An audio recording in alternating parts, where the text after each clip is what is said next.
The year is 2047. The world is unfortunately at war and you've had to flee to the mountains. To survive, you need the basics. A stove for cooking food on, and so that you can sterilise water so that it's safe to drink. But there's a problem about to hit you that's going to push you to breaking point. Oh come on, I only need 1 bar. Where are you? Oh yes, 1 bar! Huh? No! If only you had a rocket stove like this. Powered entirely by fire, this stove cooks food, boils water, and has a USB charger to charge your phone. And I'm going to show you how to build one. But first I want to thank this video's sponsors. This project was my biggest and most costly to date, and it would not have been possible if it were not for the generous support of my sponsors. Thanks so much to DuraWeld NZ, who hooked me up with their fantastic Hugong Wave 200D3 TIG welder. Having this welder was a key component in this project, as it allowed me to weld the stainless steel that made up the bulk of the rocket stove and various aluminium components along the build. When it comes to TIG welding, I'm a rookie. Despite that, this welder was a breeze to set up and use, and you'll be seeing it in many future projects. And a big thanks to Easy Swap Gas for hooking me up with a full argon bottle for this project. With Easy Swap Gas, you'll never have to pay bottle rental fees again. And lastly, thanks so much to JLC PCB, who provided the circuit boards for the voltage regulation circuit in this project.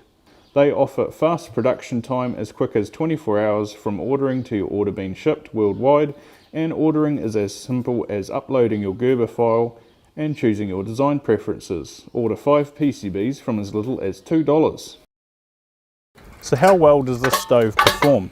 Well, being based on the classic rocket stove design, it burns wood very efficiently, and as you can see here, almost completely smoke free. This is where the fresh air is drawn in, and I've made a choke so that I can control the temperature of the fire. So I've designed this rocket stove to have dual boilers. We've got a tank on each side, and the tanks are connected with tubes that go right through the inside of the chimney. We've got a fill flap on the side. It can boil over 2 litres of water in about 2 or 3 minutes if you're burning good wood. It has a pot stand so you can show off your culinary skills even in a survival situation.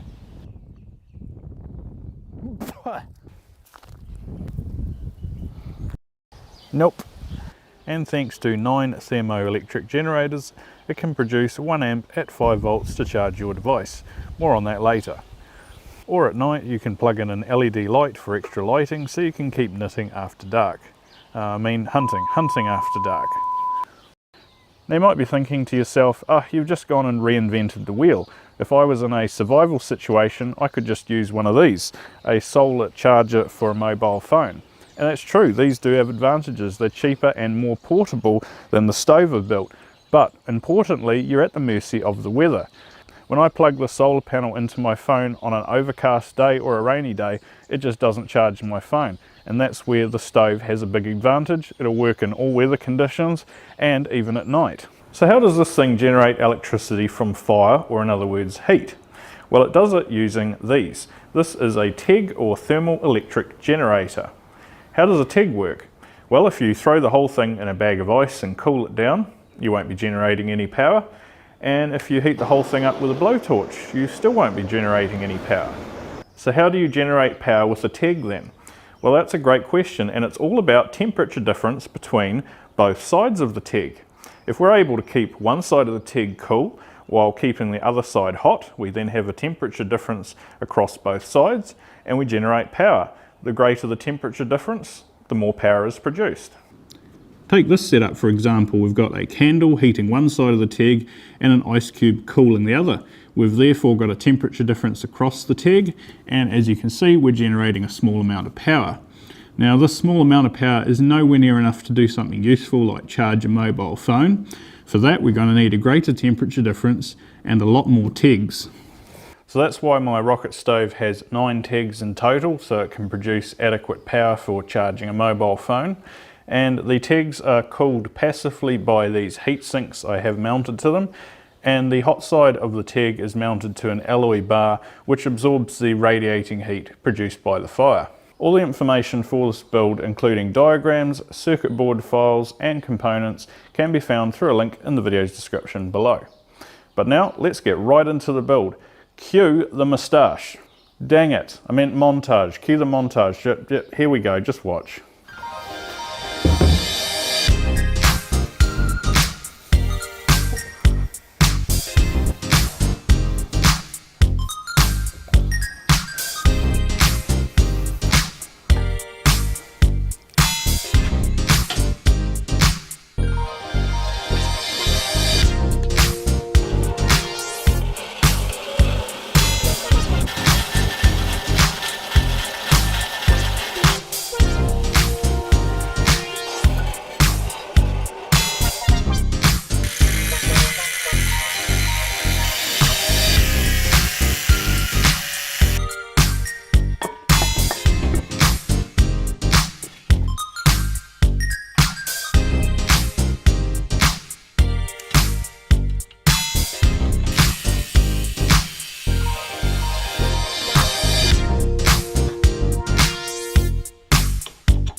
If you've never welded stainless steel before, one important tip I want to mention is you need to have the surface absolutely clean from any contaminants such as oils or grease.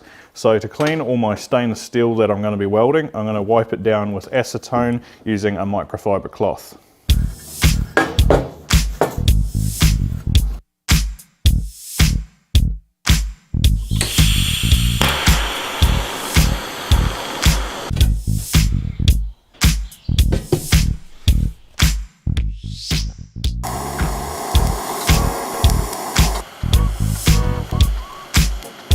After welding, the tubes were trimmed down and any burrs were removed with sandpaper to avoid contaminating the water with any metal if they were to break off.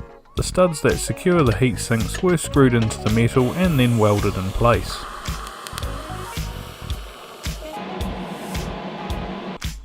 With the prep work out of the way, I could move on to welding the rocket stove together.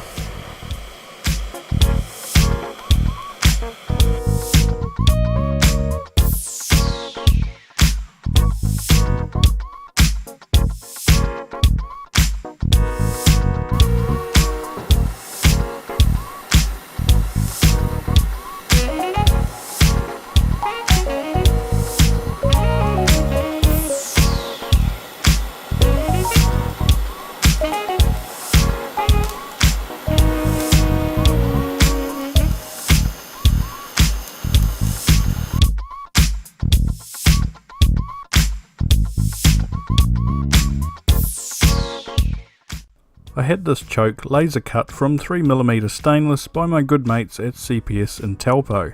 Check out the description for a DXF file if you need one cut also.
So now I'm at the stage where all the metalwork fabrication is complete.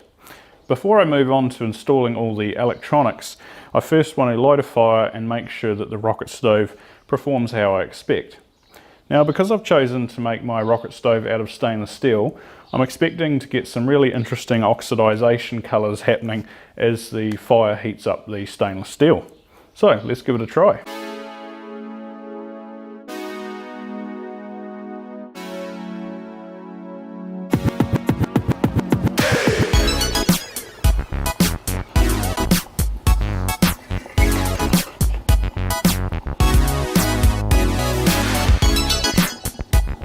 The only issue that became evident during that test was the hinges started to bind when they got hot, but nothing a file can't solve.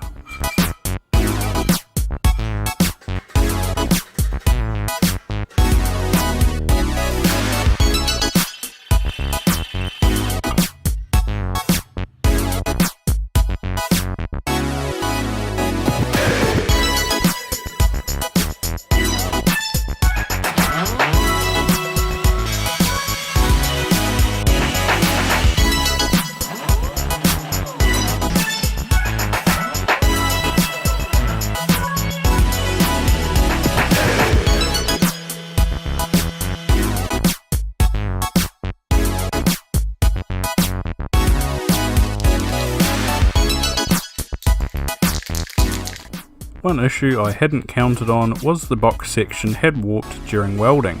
Fortunately, nothing a hammer can't fix though. Although the surface wasn't perfectly flat, it was good enough for my purpose and the thermal paste should fill in any small imperfections. Now I can move on to mounting the heat sinks and tags.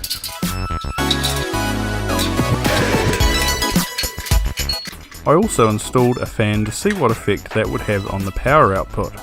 So I've got 4 TEG units installed, only one heatsink, and the test setup is going to involve running the DC fan from a LiPo battery pack, and that's so that I can accurately measure the power being generated without the fan using any of that power.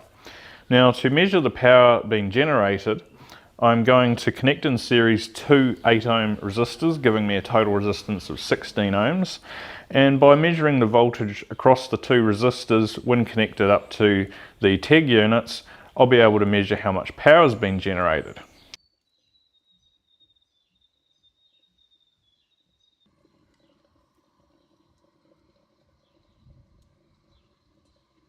So I'll put the results from that test up on screen. Now, I was not expecting to power the national grid from my stove here, far from it, but I was disappointed with how much power I could generate with this setup. So what's holding this back from producing more power then? In my setup here, the hot side would be getting up to around about 100 C, but that throws into question the temperature difference between the hot side and the cold side. And the problem, I believe, stems from my choice of heat sinks. This is an extruded alloy heatsink, and typically this style of heatsink doesn't have a ton of fins with a huge amount of surface area to dissipate a lot of heat. So I need a more efficient heatsink to dissipate more heat.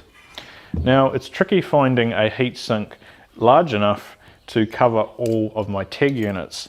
So instead what I'm going to do is use a CPU style heatsink, one that has a lot more surface area as well as heat pipes. Just attach it to one TEG unit and see how much power I can produce. That's it for part 1 of this build. Click up here for part 2. Okay, this is getting awkward now. Just click up here for part 2.